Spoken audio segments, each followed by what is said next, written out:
안녕하세요, 여러분. 한 주 잘 보내셨나요? 벌써 12주 차가 되었습니다. 그리고 음, 우리 수업을 하기 전에 시험에 대해서 잠깐 말씀드리고자 합니다. 우리가 원래 중간고사하고 기말고사가 있잖아요. 그런데 이제 우리가 이 중간고사를 지금 보지를 못했습니다. 지금 특수한 상황이다 보니까 그래서 이게 스킵이 돼가지고 이제 기말고사를 이제 봐야 되는데 어 근데 이제 이 기말고사 이제 그 문제가 이제 시험 범위가 이제 여러분들이 걱정이 많이 되시는 걸로 알고 있어요. 그래서 1학기 동안에 배운 점 범위로 이렇게 너무 광범위하게 하면 당연히 저도 책 한 권을 일일이 딸딸딸 못 외웁니다. 기억도 다 하지도 못하고요. 그때그때 필요한 거 이렇게 저도 이제 기억력이 그렇게 좋은 편이 아니어서 그때 보면서 저도 좀 하거든요. 근데 이제 하물며 여러분들 같은 경우는 이제 어, 처음 입학해가지고 처음 익숙하지 않은 거 접해가지고 이거 이해하면서 외우려고 하니까 좀 많이 힘들지 않을까 그래 생각을 합니다. 그래서 조만간 공지로 이제 띄우든지 이렇게 알려드리도록 하겠습니다. 그래서 여러분들 요거 시험에 대해서는 뭐 요약이라든지 뭐 예상 문제라든지 이런 것들을 이제 좀 정리를 해서 여러분들이 그냥 막연하게 이번 3월 달부터 6월 달까지 다 쭉 배운 거를 다 그냥 하는 거야. 이렇게 하면은 다른 과목도 시험 봐야 되는데 힘들잖아요. 그죠? 그러니까 이렇게 여러분들이 공부하시기에 그렇게 좀 많이 불편하지 않도록 또 시험에 대한 부담감이 없을 수는 없어요. 하지만 이제 또 너무 또 과도하면 이게 스트레스로 작용을 하니까 여기에 대해서 이렇게 요약하고 예상 문제를 좀 정리를 해서 고강원 교수님하고 상의해서 이렇게 띄우도록 할 테니까 여러분들이 그 시험에 대해서는 너무 이렇게 스트레스 받지 마시고요. 편안한 마음으로 좀 이렇게 영상을 시청을 해주셨으면 좋겠습니다. 그래서 여러분들이 사회복지 개론 자체는 어, 이제 사회복지란 무엇인가? 어? 그리고 이 사회복지가 하는 일이 무엇이지?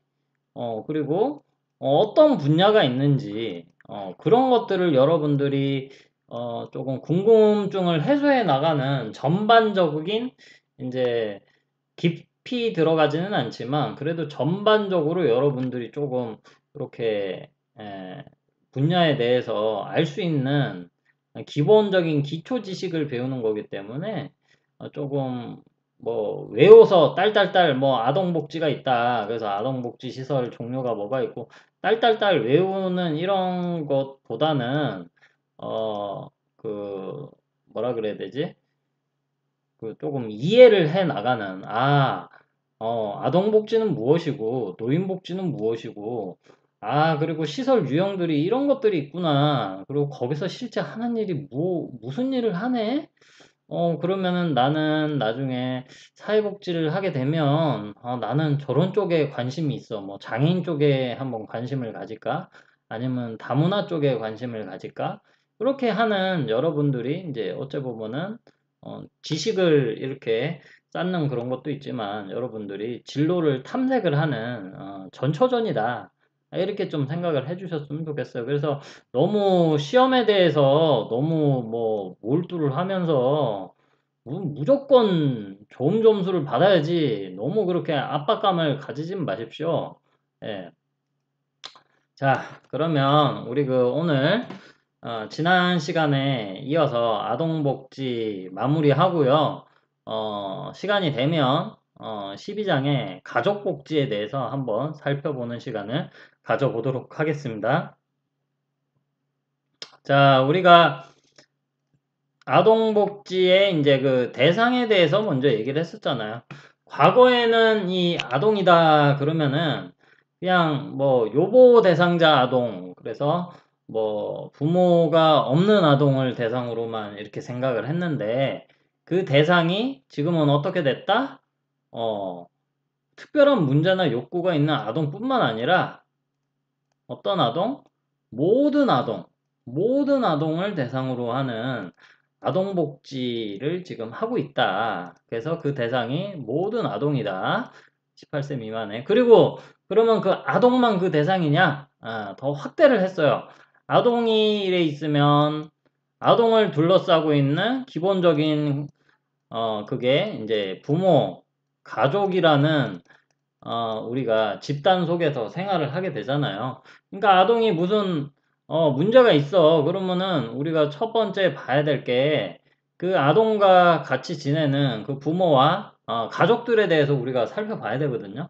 그래서 그 대상이 부모와 이제 가족까지 확대가 됐다. 뭐 이런 얘기를 했고, 그다음에 이제 보편주의, 선별주의에 대해서 잠깐 얘기를 했습니다. 그래서 아동복지의 대상도 보편주의로 접근을 하냐, 선별주의로 접근하냐라는 방식.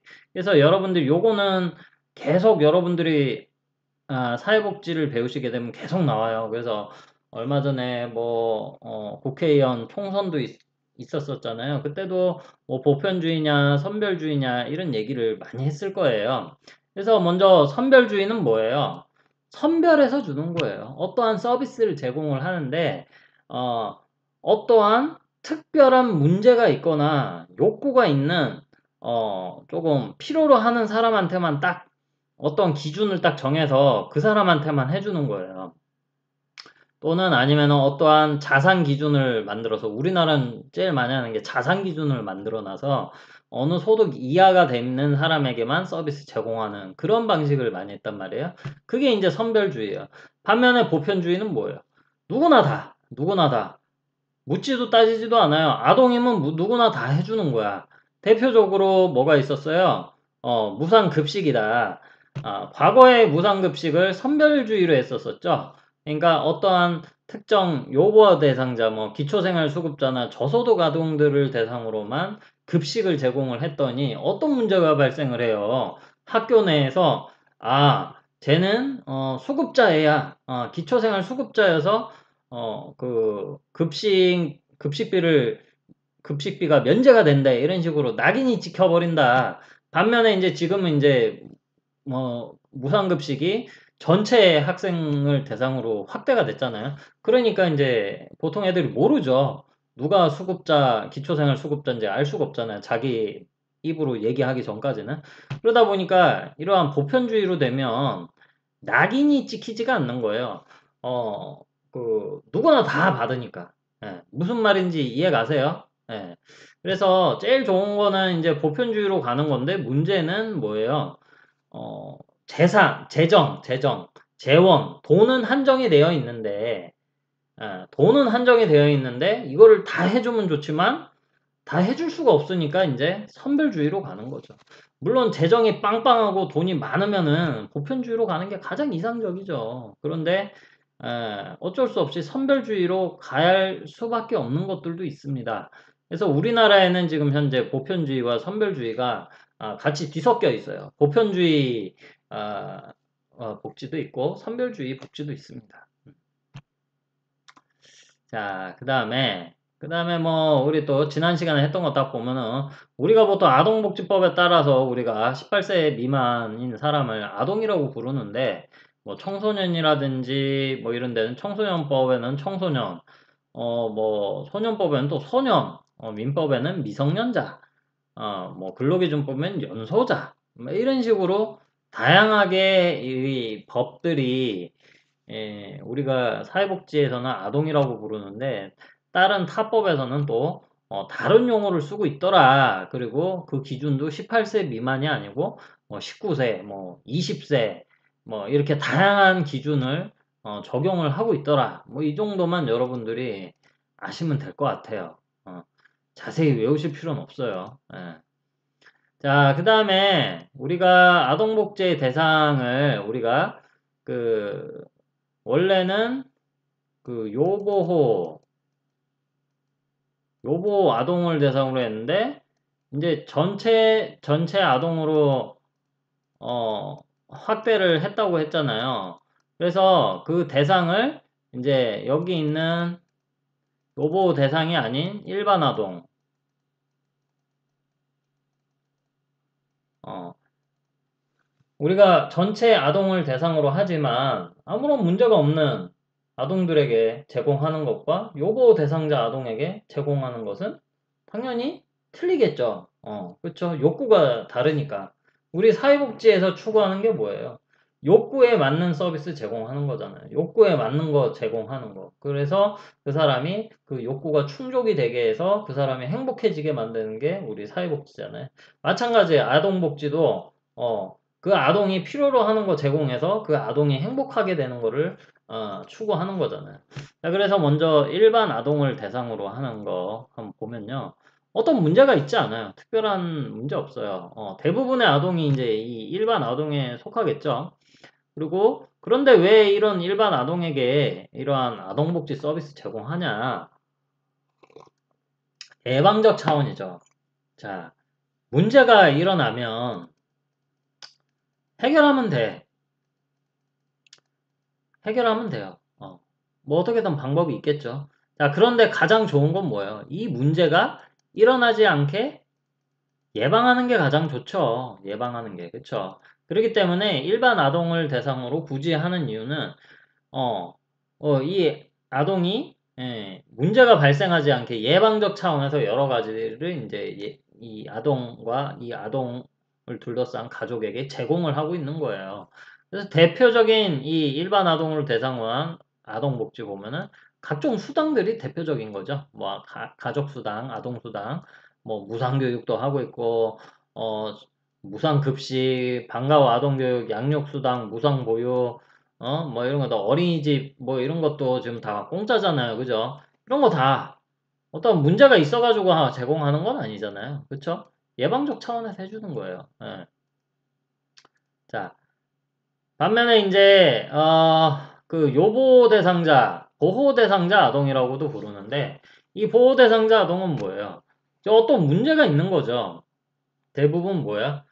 자신의 부모가 없거나 또는 부모가 있어도 그 부모의 역할을 제대로 하지 못하는 그런 경우, 뭐 아니면 아동 학대라든지 뭐 경제적 문제라든지 뭐 그런 걸로 인해 가지고 지금 이 아동이 그 가정 안에서 제대로 된 성장을 할 수가 없겠다라고 이제 판단이 되면 이제 보호 대상 아동이 되는 거죠.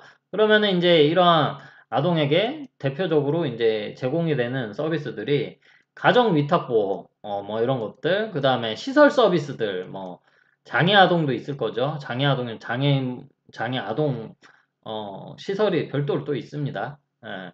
그 다음에 뒤에서 뭐 유형들 다 얘기할 거니까 그 아동 거주 시설, 이용 시설들, 뭐 이런 것들이 있습니다. 자, 그 다음에 지금 계속 우리 복습을 하고 있는 겁니다. 우리가 아동복지 서비스를 분류를 했는데요. 그거를 우리가 장소와 기능으로 나눠가지고 접근을 했습니다. 먼저 장소로 따져보면 아동복지 서비스를 집에서 서비스 받는 제가 서비스가 있습니다. 제가 서비스. 제가 서비스. 제가 서비스가 뭐야? 있을 제 집 가. 집에 있으면서 서비스 받는 거. 옛날에 이런 게 없었었죠. 자, 그래서 지금 현재 보통 뭐 우리가 아동이 이제 집에 있는데 지금 부모가 뭐 그 부모님이 이혼을 하셨어. 이혼을 하셔가지고 이제 엄마는 나가서 돈을 버셔야 돼. 그러면 아이가 학교 갔다 오면 집에 혼자 있잖아요. 그죠? 그러면 아이 혼자서 뭐 밥 챙겨 먹는다든지 뭐 숙제를 한다든지 여러 가지 어려움이 있겠죠. 그럴 때 아이 돌보미가 와가지고 뭐 이렇게 잠깐 뭐 식사도 뭐 이렇게 같이 먹어주고 좀 챙겨주고 그다음에 뭐 숙제도 좀 봐주고 뭐 이런 것들이 이제 하게 되는 거죠. 그리고 뭐 아니면은 부모님이 이제 사정상 키울 수가 없어서 할아버지 할머니들이 이제 아이를 키우는 경우 조성 가정이라고 얘기합니다. 그럴 경우 이제 그 할아버지 할머니가 부모의 역할을 대신 해주잖아요. 그런데 또 그 할아버지 할머니가 좀 연세가 있으시니까 건강도 문제가 있으실 수도 있고 아니면은 예전 사고로 이제 아이를 양육을 하실 수 있잖아요. 시대가 바뀌었는데. 그러면 이제 그게 원활한 양육이 안 될 수도 있으니까 여러 가지 이제 서비스들을 이제 서포트를 이제 하는 거예요. 그래서 그 가정이 이제 해체나 붕괴가 되는 것을 이제 막아주는 일종의 예방적 차원의 이제 이러한 역할도 좀 하더라 보시면 될 것 같아요. 자, 그 다음에 이제 좀 전에 이제 제가 서비스였고, 제공 장소에 따라서 제가 서비스와 가정 외 서비스. 가정 외 서비스는 뭐예요? 이제 가정이 아닌 다른 특정 장소에서 아동이 이제 서비스를 이제 받게 되는 거죠. 그래서 대부분 가정에서 이제 벗어나서 특정 시설에 들어가서 먹고 자고 거기서 일상생활을 이제 하면서 학교도 다니고 이제 하게 되는 거죠. 자, 그런 게 이제 가정의 서비스. 어. 자, 다음은 이제 우리가 서비스의 분류를 장소로 나눠 썼는데요. 이제는 기능으로 분류를 해볼게요. 기능으로 분류하면 세 가지가 있습니다. 지금 하고 있는 거는 우리 그 지난주에 배웠던 내용을 복습하고 있는 거예요. 첫 번째는 지지적 서비스가 있고, 그 다음에 두 번째는 보충적, 그 다음에 세 번째는 뭐예요? 대리적. 이 세 가지가 있습니다. 서비스의 기능에 따라서 이제 분류를 하면. 먼저 이 첫 번째 지지적 서비스는 뭐예요? 뭐 말 그대로 아까 계속 얘기했던 예방적 접근이죠. 당장에 아무런 뭐 문제 없어. no problem. 그런데 이제 더 잘할 수 있도록 그리고 문제가 발생하지 않도록 옆에서 계속 서포트 하는 거죠. 그래서 1차적 방어선이라고도 얘기를 하고 있습니다. 예방적 접근 방식. 그래서 서비스 종류로는 뭐 아이를 키우는 부모들에게 여러 가지 교육을 시켜드리는 거예요. 교육도 해드리고 상담도 하고 그 다음에 뭐 가족을 위한 여러 가지 복지 사업들 그 다음에 요즘에 학교에도 뭐예요? 학교 사회복지사들이 이제 초등학교는 막 배치되어 있잖아요. 그래서 학교 사회 사업, 그 다음에 뭐 여러 가지 아동 상담소, 아동보호 전문기관 요것도 뒤에서 다 할 거지만 그 뭐야 아동 학대가 발생을 했을 때 그것을 개입을 해서 어떻게 문제를 해결을 해주고 처리를 해주는 그런 별도의 기관이 있습니다. 그리고 건강가정지원센터 이런 곳에서 가족들을 위한 여러 가지 사업도 또 많이 하고 있고요. 자세한 거는 12장에서 또 자세하게 얘기를 할 거예요. 가족에 대해서는. 자, 이러한 이제 지지적 서비스가 있고 두 번째 이제 보충적 서비스로 넘어가도록 하겠습니다. 보충적 서비스부터는 이제 부모의 역할 일부를 이제 국가에서 어떠한 아동복지 서비스라는 것을 만들어서 부모의 역할을 좀 대신해 주는 거예요. 보충해 주는 거야. 대신해 준다라기보다 부모의 역할을 좀 미흡할 때 좀 보충해 준다. 보충해 주는 거. 아동복지 서비스로. 그래서 요것도 2차 방어선이야. 여기도 아직까지 뭐 특별하게 당장에 뭐 큰일 나고 문제가 뭐 심각하고 뭐 그렇지는 않습니다. 자, 소득 보충 서비스, 아이 돌봄, 아까 얘기했던 그 양육수당, 아동수당, 뭐 가족수당, 뭐 그런 것들을 주는 거 얘기한 거고, 아이 돌봄이 와가지고 아이 돌봐주는 그런 케이스들. 그 다음에 뭐 어린이집, 뭐 여러분들 다 아시는 내용일 거예요. 그 다음에 비행 아동 청소년, 장애 아동 청소년에게 뭐 별도의 시설이 있다고 뒤에 나중에 얘기할 거고요. 그 다음에 지역아동센터 아시죠? 뭐 그런 것들, 뭐 보육시설, 뭐 어린이집 아까 요거랑 겹치네요. 이러한 서비스들이 이제 대표적이에요. 자, 그 다음에는 이제 대리적, 대신해준다. 부모의 역할을 아예, 예, 누군가가 대신해주는 그러한 서비스를 대리적 서비스라고 얘기합니다. 그래서 부모가 없거나 부모가 있어도 부모의 역할을 하지 못하는 경우죠. 그래서 사회복지사나 뭐 시설이라든지 국가에서 이런 것을 이제 대신해주는 거예요. 그래서 대표적으로 가정위탁 서비스, 그리고 뭐 입양이라든지, 그다음에 그것도 안 되면은 이제 시설로 이제 가게 되는 거죠. 양육시설이에요. 양육시설, 뭐 공동생활 가정, 뭐 이런 것들이 이제 얘기를 하고 있습니다. 그래서 우리가 서비스를 제공을 할 때도 그렇고요.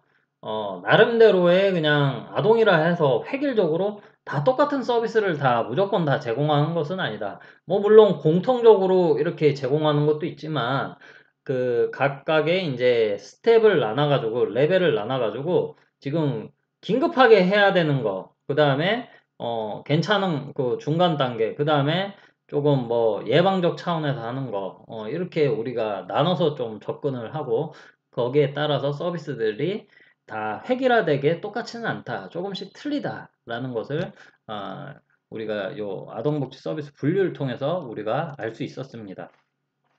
자, 다음은 이제 우리가 지난 시간에 여기까지 했었는데 아동복지법에 따라서 아동복지 전담기관과 아동복지 시설을 얘기를 했어요.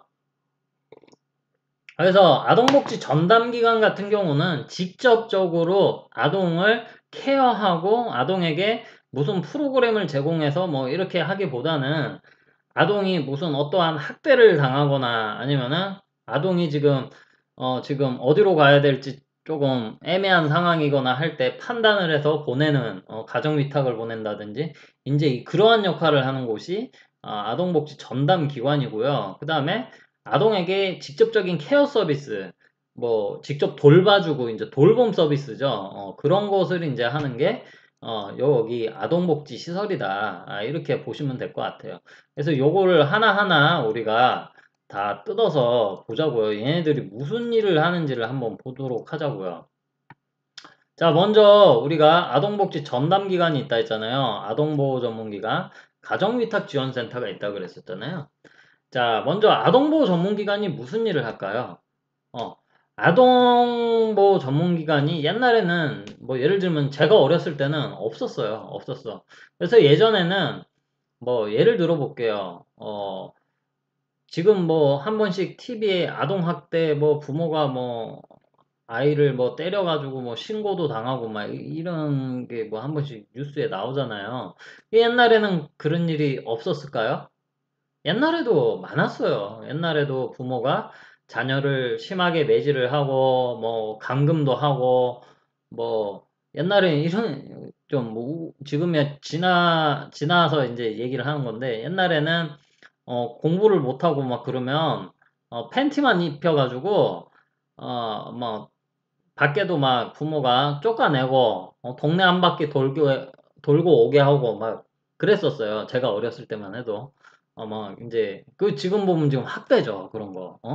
그다음에 뭐 애 뭐 시험 못 봤다고 심하게 매질, 뭐 말 안 듣는다고 심하게 매질하고 뭐 아버지가 술 먹고 들어오셔서 아이를 뭐 심하게 때려도 뭐예요? 우리 사회적으로 그 별 문제가 없었었어요. 이웃에서도 경찰서에서도 경찰관이 와도 뭐 그냥 가정 내에서 일인데 뭐 알아서 뭐 잘 하세요. 이러고 넘어갔단 말이에요, 옛날에는. 자, 그런데 이제 시대가 바뀌었어요. 요즘에는 이제 뭐야, 인권 시대라잖아요. 어, 아무리 민주주의지만 기본적인 인권이 보장이 돼야 된다. 이렇게 얘기를 하잖아요. 그래서 아동에 대해서도 인권이 굉장히 강조가 되고 있죠. 그래서 이제는 예를 들어서 제가 사는 아파트에도 뭐 애가 막 소리를 지르면서 누구한테 두드러 맞는 소리가 들려. 그러면 당장 주민 몇몇이 나와가지고 어디서 소리가 나는 거야 하고 확인을 하고 수상하다 싶으면 이제 경찰서에 요즘엔 신고를 합니다. 신고를 해요. 그리고 요즘에는 어린이집 보육교사들이 아이들 어린이집에 오면 뭐 하는지 아세요? 이렇게 손목하고 목 있는데 하고 발목 있는데 이런데 봐요. 엉덩이 하고 왜 그럴까? 혹시나 집에서 이렇게 아동 학대를 당하지 않나 이런 거 봐요. 그리고 초등학교 선생님도 그런 거 봅니다. 예.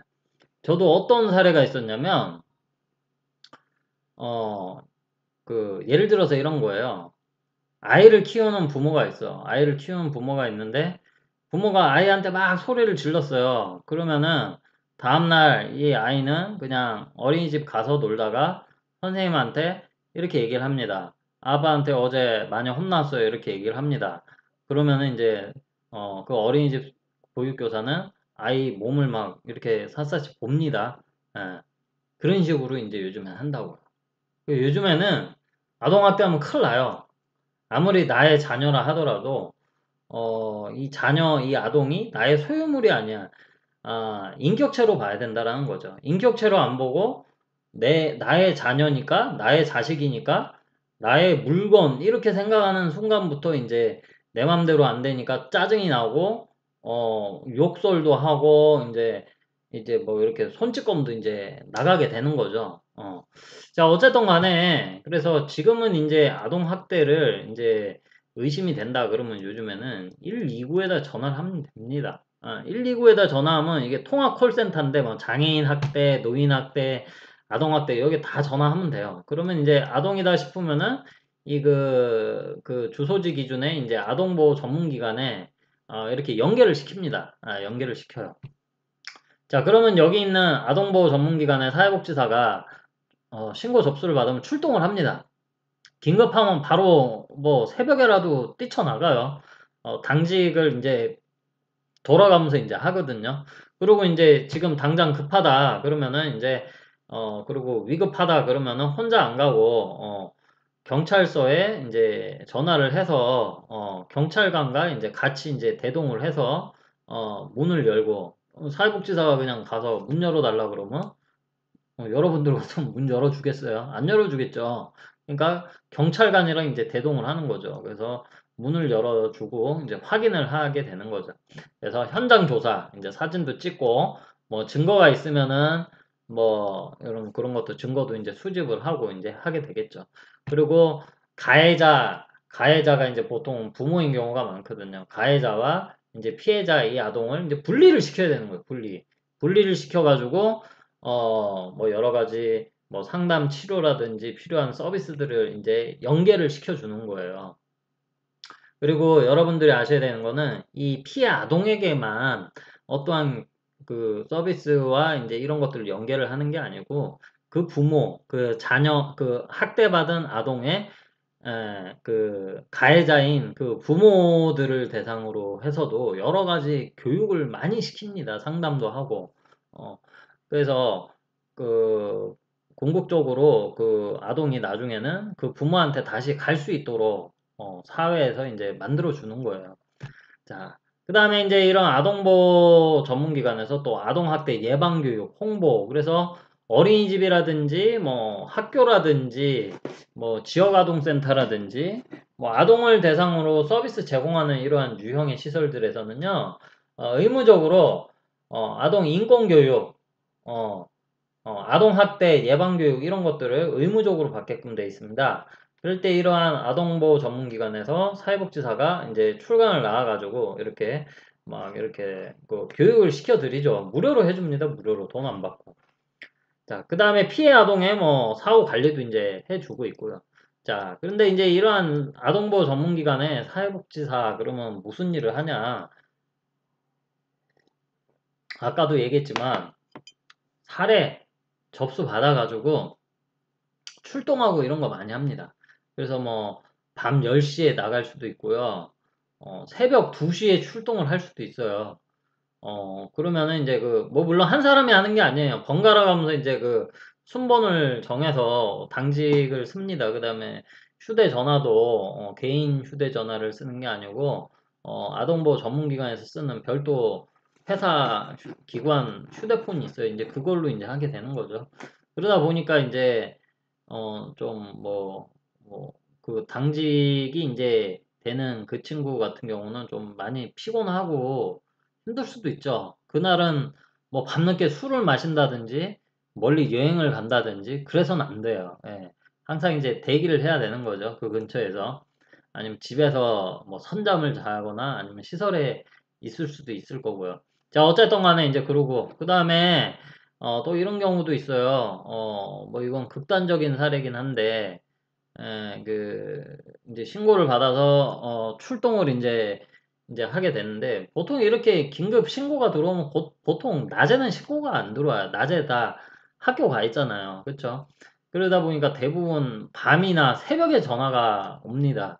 그럼 이제 그때 가게 됐는데, 그 가해자인 부모가 이제 칼로 그 출동한 사회복지사를 찌르는 그런 사례도 있었어요. 그래서 그 이후부터는 이제 그러한 좀 뭐 위급하고 조금 위험하다 싶으면은 경찰관이랑 이제 같이 가는 거예요. 그래서 요즘에는 경찰관이랑 같이 가니까 조금 많이 안전해졌죠. 자, 이 정도로 하고요. 그 다음에 이제 가정위탁지원센터를 한번 보도록 할게요. 자, 여러분들 예전에는 가정위탁지원센터도 역시 없었습니다. 예전에는 무슨 예를 들어서 고아다, 뭐 부모가 없다, 그러면 뭐 고아원, 지금 이제 고아원이라는 단어를 안 쓰죠. 아동 양육시설이라고도 하죠.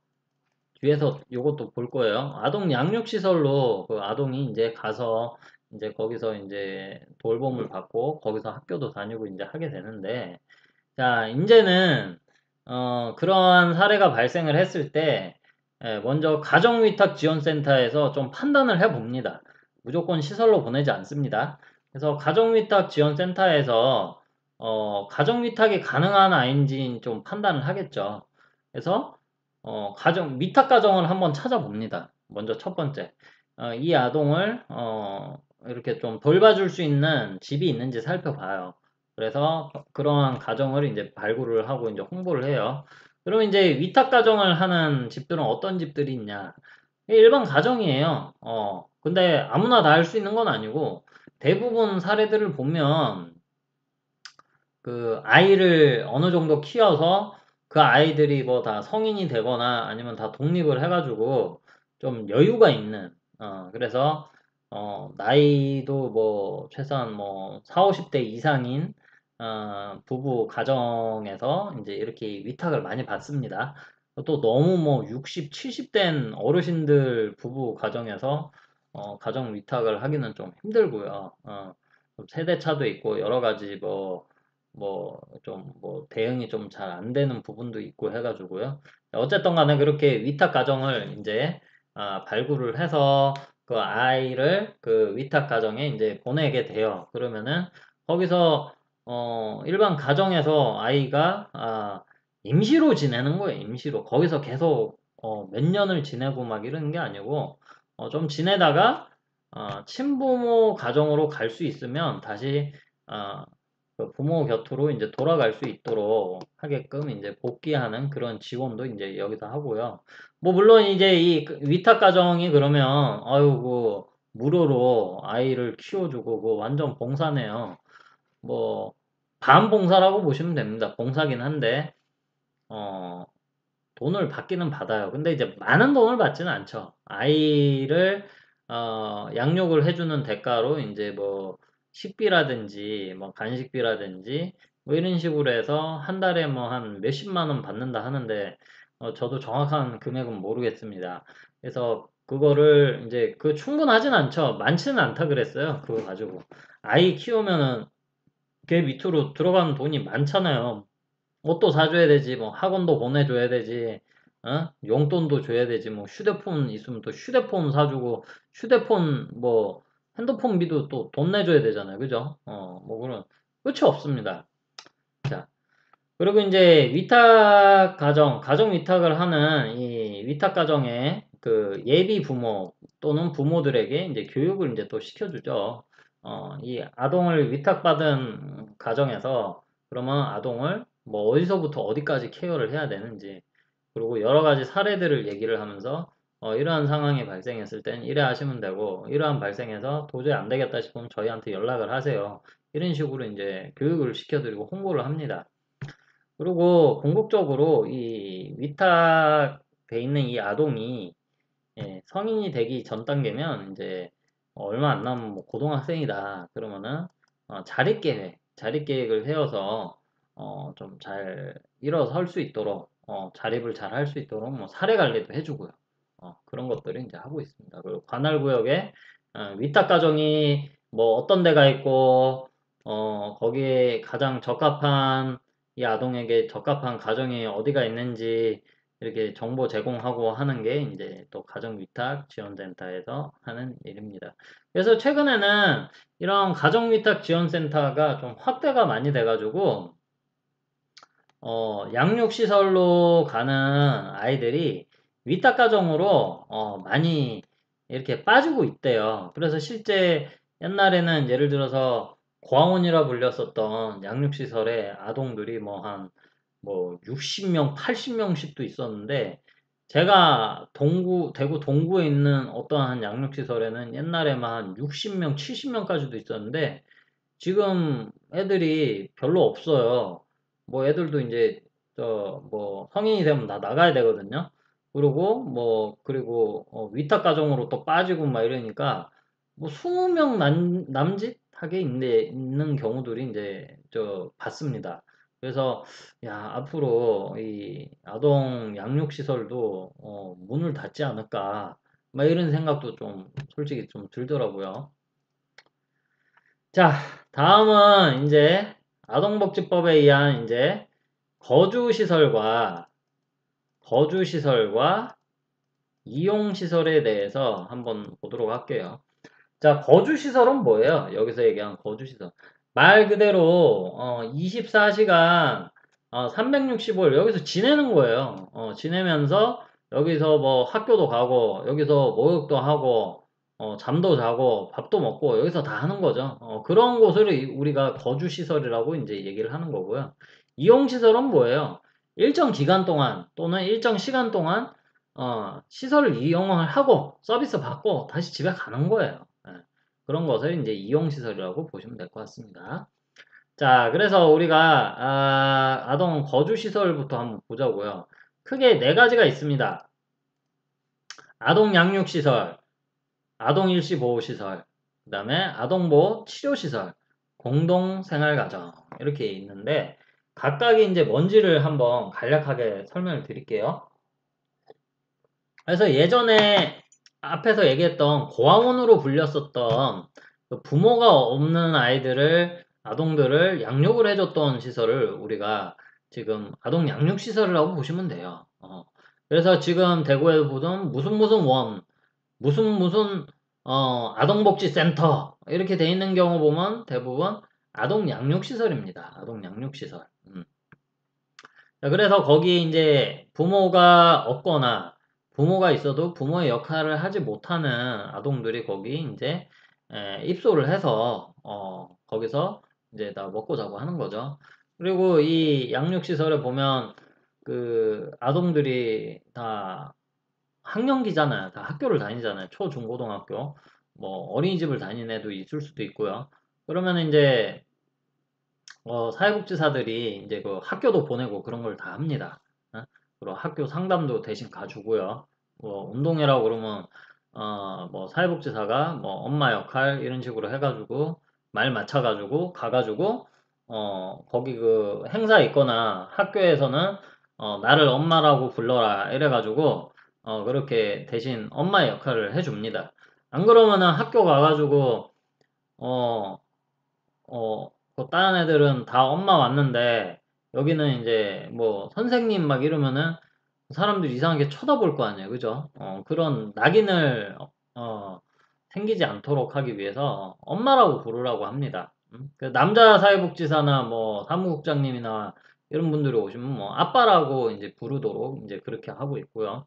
그 다음에 이제 일부러 이런 경우도 있어요. 학교를 시설에서 조금 먼데 이제 다니는 경우들도 있습니다. 왜냐하면 시설 근처에 있는 저 학교를 다니게 되면 애들 눈이 있잖아요. 다 뻔히 보이잖아요. 얘가 집에 안 가고 저 시설로 가네. 그러면은 이제 그 학교에서 이제 왕따를 당하고 이제 따돌림을 당하고 이제 그럴 수도 있다는 것이죠. 그래서 일부러 시설에서 먼데 이제 일부러 보내고요. 그다음에 아이가 학교 가게 되면 이제 그 담임 선생님이나 뭐 그 학교에 방문해가지고 상담을 합니다. 그 사회복지사 가서 다른 아동들이 얘 말고 다른 같은 반 친구들이 얘가 이러한 시설에 있는 아동이라는 것을 조금 알리지 않았으면 좋겠다. 그런 식으로 이제 상담을 하게 됩니다. 자, 그런 식으로 해서 이제 여기서 이제 해주고 보통 이제 여기는 뭐 여자 아동도 있고 남자 아동도 있고 한데요. 대부분 그래서 거기서 일하고 계신 사회복지사 선생님들이 남자 사회복지사보다는 아무래도 여자 사회복지사 선생님들이 많습니다. 사실 왜냐면 여자 아동들을 뭐 남자 사회복지사가 돌보기는 조금 힘들잖아요. 그죠? 그러다 보니까 상대적으로 선호도도 그렇고 실제 일하시는 분들 보면 남자 사회복지사도 있어요. 남자애들도 있으니까. 그런데 이제 여자 사회복지사 선생님들이 상대적으로 좀 많은 비율을 차지하고 있는 시설 유형이 여기다. 자, 다음은 이제 아동 일시 보호 시설이 있습니다. 아동 일시 보호 시설은 임시로 여기에 이제 있게 되는 곳인데요. 아까 앞에서 아동 보호 전문 기관에서 이제 그 아동 학대가 신고가 돼가지고 이제 나오게 되잖아요.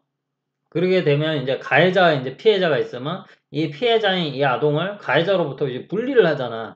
그러면 이 피해자인 이 아동이 어딘가에 당장 어디 갈 데가 있어야 되잖아요. 근데 당장 갈 데가 지금 저 정보가 파악이 안 되잖아, 그지? 얘가 친척집이 어디 있고 모르잖아요. 신고받아서 당장 출동했으니까.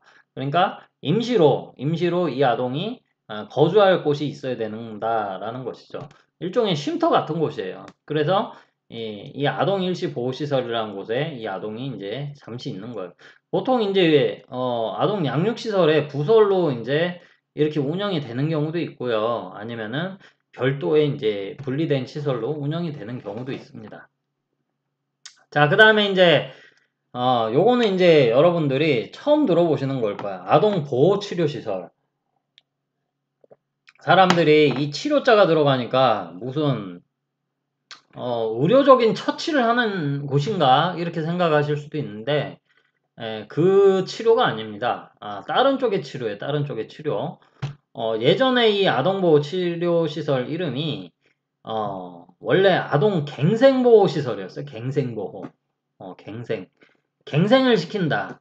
이 어감 자체부터가 조금 특이하죠. 좀 그렇고 조금 갱생을 시킨다. 이게 조금 강압적이고 뭘 억압을 하는 그런 단어가 들어가잖아요. 이게 왜 그러냐면은, 불량 행위를 하거나 범법 행위를 해서 뭐 법적으로 이제 문제가 있는 아동들이 있을 거 아니에요. 뭐 소년원 갔다 온 애도 있을 거고 뭐 이렇게 뭐그 학교에서 뭐 도저히 뭐 할 수가 없다. 그리고 심지어는 부모가 이제 친권자인 경우가 대부분이죠. 그 부모가 이제 야 얘는 내가 어떻게 할 수가 없다. 또는 부모가 아닌 사람이 하는 경우에는 후견인이 될 수도 있는데 그것도 이 후견인도, 얘는 내가 어떻게 도저히 안 되겠다, 이러게 되면, 어, 부모나 이 후견인이 이제 여기다 이제 신청을 하는 거예요. 입소 신청을 한 아동 또는 가정법원이나 이런 데서, 요거 좀, 이 아동은 조금 교화를 시켜야 되겠다. 조금, 얘가 자꾸 이렇게 어릴 때부터 이렇게 범법 행위를 하거나 불량 행위를 자꾸 하는데, 이 상태로 얘가 성인이 되면 더 큰 범죄를 저지를 수도 있다. 이래가지고, 여기 이제 보내는 거예요. 보내가지고, 여러 가지 이제 프로그램들을 이제 돌리게 되죠. 뭐 정신교육 같은 게 대표적이에요. 그래서 그런 불량 행위를 하지 않도록 이제 교화시킨다 이렇게 보시면 돼요. 선도한다. 요즘에는 선도라는 단어를 많이 써요. 그래서 옛날엔 갱생이라는 단어를 썼는데 그래서 궁극적으로 여기서 이제 그러한 문제 행위를 하는 이 아이들이 성인이 되었을 때 올바르게 성인이 될 수 있도록 이제 좀 봐주는 곳이 이제 아동보호치료시설이다 이렇게 보시면 될 것 같아요. 자, 그 다음에 공동생활가정. 공동생활가정은 이 아동양육시설의 축소판. 축소판이라 보시면 돼요. 그래서 하는 일은 비슷해요. 근데 이제 아동 양육 시설은 좀 대규모 시설 뭐 50명, 60명도 같이 살고 30명 막 이렇게 사는데 수십 명이 사는 이제 좀 집단 생활 하는 성격이 좀 짙은 데 반해서 공동생활 가정은 이제 소규모 이제 요거는 이제 그룹홈이라고도 얘기 많이 합니다. 그룹홈, 이제, 뭐, 보통 한 4명 정도, 4명 정도 아이하고 사회복지사가 이러한 이런 아파트라든지 주택이라든지 뭐 빌라라든지 이런 데서 같이 생활을 하는 거예요. 가정과 같은 분위기죠. 그리고 학교도 이제 거기서 다니고 뭐 이렇게 하는 곳. 그런 곳이 이제 공동생활 가정이다. 이렇게 보시면 될 것 같아요. 자, 다음은 어, 아동 이용시설입니다. 이용시설. 자, 이용시설 같은 경우는 자립지원시설, 아동상담소, 아동전용시설, 지역아동센터가 있습니다. 하나씩 보도록 하자고요. 자립지원시설이 뭘까? 앞에서 봤던 이 아동 양육시설이나 일시보호시설, 공생 이런 아동 거주시설에서는 어, 만 18세가 넘어가잖아요. 퇴소를 해야 돼요. 나가야 돼. 나가야 되는데, 여러분들도 이제 만 18세가 되신 지 얼마 안 됐잖아요. 넘어간 지 얼마 안 됐잖아요. 여러분들 보고, 나가서 네가 알아서, 잘 살아봐라. 이러면 사실 수 있어요? 돈도 없는데?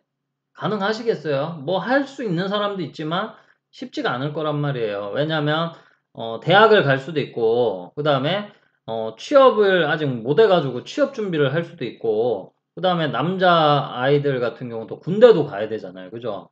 그러다 보니까 이 자립지원시설이라는, 곳에서 이제 그, 곳에서는 그 아동 양육시설이나 이런 거주시설에서 이제 퇴소하고 나서 일시적으로 한 몇 년 동안 뭐 취업 준비하고 대학교 다니면서 공부하고 그 다음에 뭐 군대 갔다 와서 당장 내 갈 곳이 없잖아요. 그러면은 이제 여기서 잠깐 있는 거예요.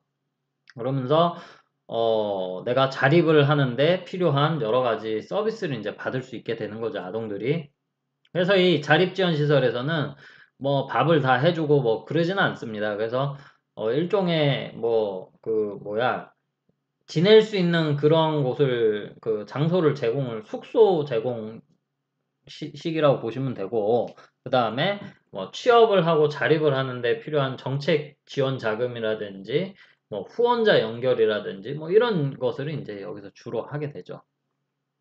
자립지원시설에 있는 아동들은 다 그 아이들은 다 성인이 이제 돼가고 있는 아이들이기 때문에 될 예정인 아이들이기 때문에 어쨌든 만 18세가 다 넘어갔으니까 성인으로 보는 거죠. 그렇기 때문에 뭐 사회복지사가 뭐 이래라 저래라 이렇게 간섭 안 하죠. 예. 자, 그 다음에 아동상담소. 요즘에 이 아동상담소 많아졌죠. 한때 그 TV 프로그램으로도 유명했었는데 우리 아이가 달라졌어요. 뭐 프로그램이 있었어요. 뭐 요즘에는 뭐 애견 뭐 우리 개가 달라졌어요. 이런 것도 하고 있던데 뭐 원래 원조는 우리 아이가 달라졌어요예요. 자, 그래서 거기에 보면 아동 상담 센터장이라는 사람이 나와서 뭐 부모들이 아이를 키우는데 여러 가지 어려움을 겪게 됩니다. 그때 이제 필요한 여러 가지 이제 상담 서비스 제공하는 거죠. 예를 들어서 이런 거예요. 저도 그렇고 여러분들도 그렇고 처음 부모가 됐어요. 처음 부모가 됐는데 어, 처음부터 엄마의 역할, 처음부터의 아빠의 역할 다 알 수 있을까요? 불가능합니다. 몰라요. 배워야 돼요. 그리고 경험을 해봐야 돼요. 그리고 내가 키우는 이 아이가 옆집의 아이랑 똑같을까요? 전혀 기질도 틀리고 성격도 틀리고 다 틀려요. 그럴 때마다 이제 뭐 스트레스를 많이 받는 거예요, 부모들이. 야, 내가 저 때 어떻게 대처를 해야 되지? 모르는 거예요. 모르니까 뭐예요? 윽박 지르고 뭐라고 막 하는 거예요, 애한테. 그럼 애는 막 스트레스 받죠? 부모도 막 스트레스 받죠? 그러다가 이제 아동하고 그 부모랑 갈등 생기고 또 그 아이 때문에 그 부부끼리도 갈등이 생기고 그러다가 이제 폭발을 하게 되면 이제 뭐 욕도 하고 이제 뭐 주먹도 날아가고 이제 학대가 일어날 수도 있게 되는 거죠. 이제 그래서 이런 아동 상담소에서 그런 그 아이를 기르고 있는 그 가족들을 위한 여러 가지 이제 상담이라든지 이런 것들을 좀 많이 하고 있어요. 그래서 여러분들은 좀 이렇게 생각을 하세요. 내가 잘 모르겠으면 그런 데 가서 상담을 받아보고 좀 배워보는 거예요. 처음부터 다 잘할 수는 없거든요. 어, 배워가지고 잘하면 되는 거잖아요. 그죠? 지금 여러분들도 지금 이 수업을 듣고 있는 것도 잘 모르니까 내가 사회복지사 되기 전에 왜 이런 것들이 있구나라는 것을 내가 알고 접근하는 것과 모르고 접근하는 건 천지차잖아요. 그죠? 준비하는 거잖아요. 그죠? 모르니까 배워야 되는 거예요. 자, 그 다음에 아동 전용 시설은 뭐 어린이 공원, 어린이 놀이터, 어린이 회관 뭐 이런 것들 이제 얘기를 하는 거고, 국가에서 이제 아동 시설을 이제 여러 가지 이제 그 뭐야, 유희 시설들을 이제 많이 만들어 주는 거죠. 그 다음에 이제 지역아동센터가 있어요. 지역아동센터 마지막으로. 지역아동센터 같은 경우는 뭐예요? 낮 동안에 보통 아이를 돌봐주는데 보통은 이제 초등학교 이상, 초등학교, 중학교 아이를 주로 많이 돌봅니다. 그래서 아이들을 원래 맨 처음에 설립 취지는 기초생활 수급자 아이들 있잖아요. 그 아이들 학교 끝나고 잠깐 돌봐주는 곳이었어요. 그랬는데 이제 어, 그 기초생활 수급자 아동들만 대상으로 하니까 그 요즘에 애들이 별로 없잖아요. 그 숫자가 별로 없으니까 요즘에는 그 한부모 가정, 그 다음에 맞벌이 가정, 그 다음에 조송 가정, 그 다음에 다문화 가정, 뭐 그런 아이들을 다 받아줍니다. 꼭 뭐 무슨 기초생활 수급자야지만이 이용 가능한 그런 시설이 아니에요. 그러면 이 지역아동센터에서는 보통 원래 처음에는 이제 그 학교 끝나고 뭐 초등학교 1, 2학년 애들은 1시, 2시 점심 먹고 땡하면 집에 가거든요.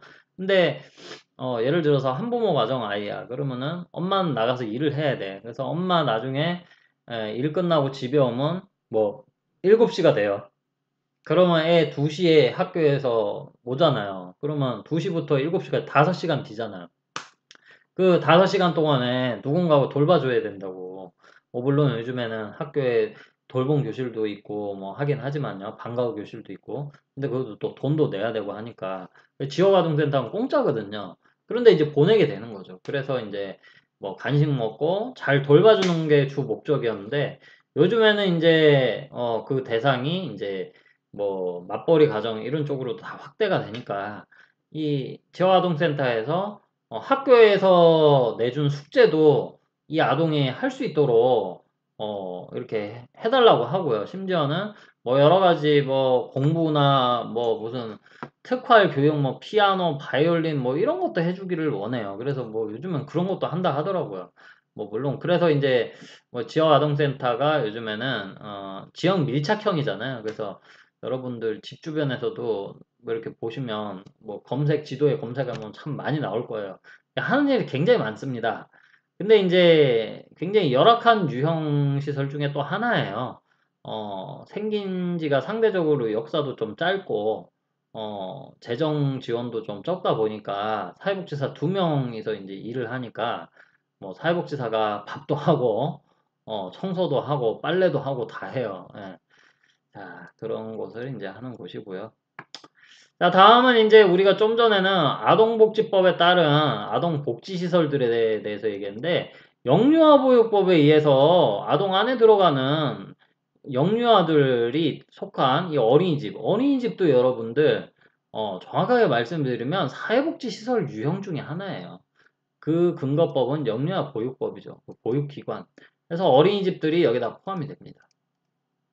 어린이집도 종류들이 있어요. 잠깐 얘기를 하고 갈까요? 뭐 여러분들이 이제 나중에 보육 관련된 과목을 지금도 이제 듣고 계시겠지만 국공립 어린이집은 뭐 국가나 중앙정부나 아니면 대구로 치면 대구시청에서 아니면은 구청에서 직접 운영하는 경우들이 이제 국공립 어린이집이죠. 그래서 뭐 공립 뭐 국공립, 뭐 무슨 구립, 시립 뭐 이렇게 다양한 말로 씁니다. 네, 법인 어린이집은 사회복지법인, 비영리 법인이죠. 거기서 설치 운영해가지고, 음, 이렇게 하고요. 그 다음에 직장 어린이집은 여러분들 우리 학교 면접 오실 때 1층에 보면 어린이집이 있습니다. 그래서 우리 학교하고 저 병원, 영대병원에 이제 근무하는 근로자들이 이제 여기 아동들 여기다가 데려다 놓고 출근하고 또 퇴근할 때 데리고 이제 또 퇴근을 하고 뭐 그러면 운영이 되는 곳이 법적으로 의무예요, 의무. 일정 규모 이상이 되는 사업장에는 직장 어린이집을 설치 신고해서 운영하게 돼 있습니다. 그 다음에 가정 어린이집은 일반 개인이 그냥 조그만한 이제 자기 사는 그냥 일반 가정집을 개조를 해가지고 어린이집을 이제 운영을 하는 거예요. 그러다 보니까 좀 규모가 좀 소규모겠죠. 아이 숫자도 좀 적고. 근데 협동 어린이집은 대구에 이제 동구에 많습니다. 그래서 학부모들이 모여가지고 협동조합을 하나 만들어가지고요. 이렇게 그 어린이집을 하나 세우는 거야. 어린이집을 세워서 어린이집 교사도 자기들이 뽑고 심지어는 자기들이 거기서 일을 하기도 하고 그렇게 부모들이 직접 운영을 하는 형태의 어린이집이라고 보시면 될 것 같아요. 그다음에 민간 어린이집이 이제 우리나라에 가장 많죠. 우리나라에 있는 절반 이상의 어린이집이 민간 어린이집이에요. 민간 어린이집. 그래서 일반 개인이 설치, 운영을 하는 거예요. 개인이 설치하는 경우들, 뭐 단체, 뭐 이런 경우는 주로 개인이 많이 설치를 합니다. 그래가지고, 여기에 가장 많이 취업을 하시게 되죠. 제일 좋은 거는 여기 취업하는 게 가장 좋고, 국공립 어린이집. 거의 뭐, 반 공무원이에요. 준공무원. 그래서 한 번 들어가면 내 발로 나가지 않는 이상, 문제를 일으키거나 하지 않는 이상, 계속 다닐 수가 있죠. 계속 다닐 수가 있어요. 정규직으로 들어가면. 뭐, 물론 계약직으로 들어가도 2년이 넘어가게 되면, 이게 2년이 초과가 돼서 3년차 계약이 되면, 이제 정규직으로 봅니다. 노동법에 따르면. 그래서 이게 가장 좋아요. 그래서 근데 여기 들어갈 빡시죠. 자리도 잘 안 나가고 사람이 나가야 티오가 나니까 아니면 새로 생기든지. 근데 반면에 이제 민간 어린이집은 그 숫자가 많으니까 여기에 이제 자리도 많고 하게 되죠.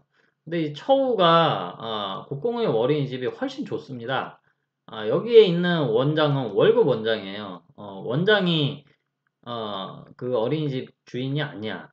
원장도 그냥 월급쟁이에요. 근로자야. 그런데 이 민간 어린이집 원장은 대부분 뭐예요? 원장이 그냥 자기 소유죠. 그 어린이집이 원장 거예요. 그런 경우가 대부분이어서, 어린이집, 뭐 다 그런 건 아니에요. 편견을 가지지는 마시고요. 그 어린이집 원장이 몇몇 어린이집 원장이 보육교사 월급을 적게 주는 경우들이 있어요. 뭐 물론 최저시급 이상은 주겠죠. 근데 이제 이러한 국공립 어린이집에 비해서 현저하게 좀 적게 준다. 많게는 뭐 호봉수에 따라 틀리겠지만 경력에 따라서 한 달에 뭐 60만 원까지도 차이가 난다고 합니다. 자, 뭐 어쨌든 이렇게 또 영유아보육법에 의한 보육기관이 있고요. 그 다음에 이제 한부모 가족지원법에 따른 시설들이 있습니다.